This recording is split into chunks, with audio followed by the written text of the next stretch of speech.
Hi everyone, welcome to Roja's kitchen. இன்றைக்கி நம்ம கிச்சனில் பார்த்தீங்கன்னா ஒரு சூப்பரான ஒரு ரெசிபி தான் பார்க்க போகிறோம். லஞ்ச் பாக்ஸ் ரெசிபி தான். தக்காளி சாதம் எப்படி செய்கிறதுன்னு ரொம்ப ஒரு சிம்பிளான ரெசிபி தான். ரொம்ப ஈஸியாக ரெடி பண்ணிடலாம்.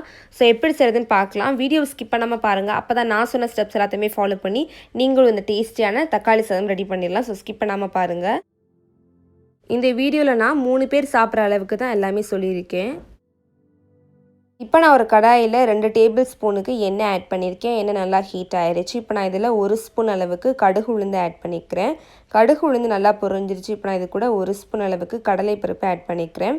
அடுத்து 1 பிரிஞ்சி இலை, 4 பட்டை துண்டு, 2 லவங்கம், 2 ஏலக்காய் ஆட் பண்ணிக்கோங்க. இப்போ இது எல்லாமே நமக்கு நல்லா பொரியட்டும். கொஞ்சம் கருவேப்பிலை ஆட் பண்ணிக்கோங்க. 2 பெரிய வெங்காயம் கட் பண்ணி வச்சுருக்கேன். இப்போ நம்ம இதில் ஆட் பண்ணிடலாம். ஆட் பண்ணிவிட்டு நம்ம வெங்காயத்தை நல்லா வதக்கிக்கலாம்.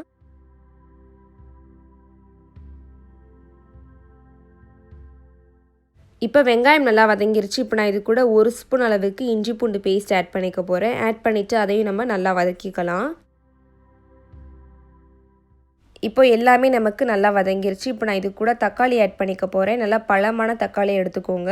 நான் ஒரு 3 தக்காளி கட் பண்ணி ஆட் பண்ணியிருக்கேன். இப்போ நம்ம இது எல்லாத்தையுமே நல்லா வதக்கிடலாம். இப்போ தேவையான அளவு உப்பு ஆட் பண்ணிடலாம். இப்போ எல்லாத்தையுமே நம்ம நல்லா மிக்ஸ் பண்ணியாச்சு. இப்போ நம்ம மற்ற இன்க்ரீடியன்ட்ஸ் ஆட் பண்ணிக்கலாம். 1/4 ஸ்பூன் மஞ்சத்தூள் ஆட் பண்ணிக்கலாம். இந்த ஸ்பூன் தான் நான் யூஸ் பண்ணுறேன். ஸோ இதை யூஸ் பண்ணி தான் அளவு சொல்கிறேன். ஸோ 1/4 ஸ்பூன் மஞ்சத்தூள். அடுத்து பார்த்திங்கன்னா 1/2 ஸ்பூன் அளவுக்கு மிளகாய்த்தூள் ஆட் பண்ணியிருக்கேன். நீங்கள் உங்கள் காரத்துக்கு தகுந்த மாதிரி ஆட் பண்ணிக்கோங்க. 1 ஸ்பூன் கரம் மசாலா ஆட் பண்ணிக்கலாம். இப்போ நம்ம எல்லாத்தையுமே சேர்த்து நல்லா மிக்ஸ் பண்ணிடலாம்.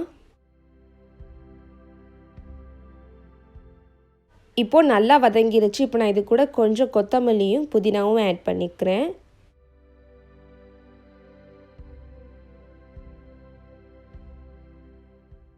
கொத்தமல்லி புதினா ஆட் பண்ணிவிட்டு மிக்ஸ் பண்ணிவிட்டு அடுப்பை ஆஃப் பண்ணிடுங்க. இப்போ நான் சாதத்தை இதில் ஆட் பண்ணிக்கிறேன்.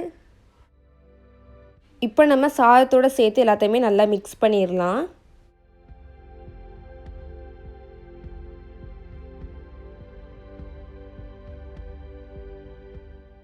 இப்போ நமக்கு சூப்பராக தக்காளி சாதம் ரெடி ஆயிடுச்சு. ரொம்ப ஒரு சிம்பிளான ரெசிபி தான். ரொம்ப ஈஸியாக செஞ்சிடலாம். லஞ்ச் பாக்ஸுக்கு எடுத்துகிட்டு போகிற ஒரு சிம்பிளான ரெசிபி தான் இது. ஸோ கண்டிப்பாக இதில் ட்ரை பண்ணி பாருங்கள். ட்ரை பண்ணி பார்த்துட்டு எப்படி இருந்துச்சு அப்படின்னு சொல்லிட்டு கமெண்ட்ஸில் ஷேர் பண்ணிக்கோங்க. இந்த வீடியோ பிடிச்சிருந்தா லைக் பண்ணுங்கள். உங்கள் ஃப்ரெண்ட்ஸும் பார்க்கணும் வச்சிங்கன்னா மறந்துடாமல் அவங்களுக்கும் ஷேர் பண்ணிடுங்க. சேனலுக்கு புதுசாக இருக்கீங்கன்னா மறக்காமல் சேனலை சப்ஸ்கிரைப் பண்ணி வச்சுக்கோங்க. கூட இருக்கிற பெல் ஐக்கானையும் கிளிக் பண்ணிக்கோங்க.